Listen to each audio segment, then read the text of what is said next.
আসসালামু আলাইকুম। আজ আপনাদের জন্য নিয়ে এসেছি টক পাতার ভর্তা।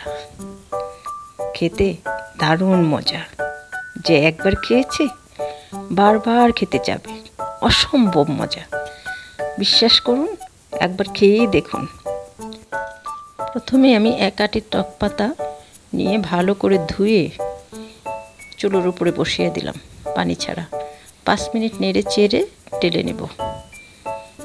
5 মিনিটেই হয়ে যাবে, বেশিক্ষণ লাগবে না। 4টি শুকনো মরিচ ভালো করে টেলে নেব, তেল ছাড়া, তেল দেওয়া যাবে না।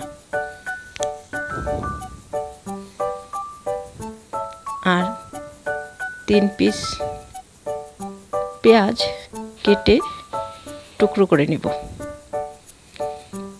এই যে দেখেন, টক পাতা, টেলে নেওয়া শুকনো মরিচ, পেঁয়াজ। আপনি ইচ্ছে করলে রসুনও দিতে পারেন, 2-3 পিস রসুন দিয়ে টেলে নিতে পারেন। শুকনো মরিচগুলো পাটায় পিষে নেব। মরিচ পিষার সময় লবণটা দিয়ে দিব সাথে, তাহলে মরিচটা পিষতে কষ্ট কম হবে। মরিচ পিষা শেষ হয়ে গেলে সাথে সেই যে টক পাতা টেলে রেখে দিয়েছি সেটা দিয়ে দেব।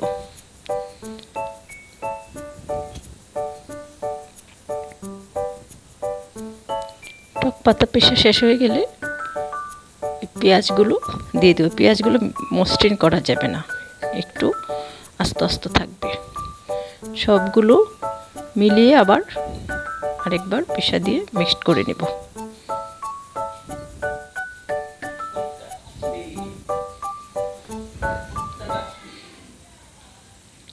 সবগুলো একসাথে মিশিয়ে নিলেই হয়ে যাবে আমাদের সেই টক পাতার ভর্তা।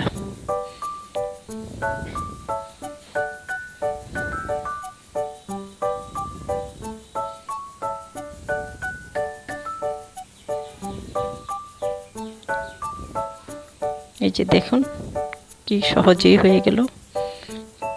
খুবই সহজ বানানো, বাট খেতে অনেক মজা, অনেক।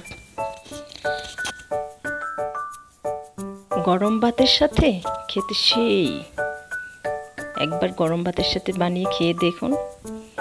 আমার কথা বিশ্বাস না হলে আপনারা খেয়ে দেখুন একবার, তারপর বুঝবেন কত মজা। রেসিপি পছন্দ হলে ভিডিওটাতে লাইক দিয়ে চ্যানেলে সাবস্ক্রাইব করুন।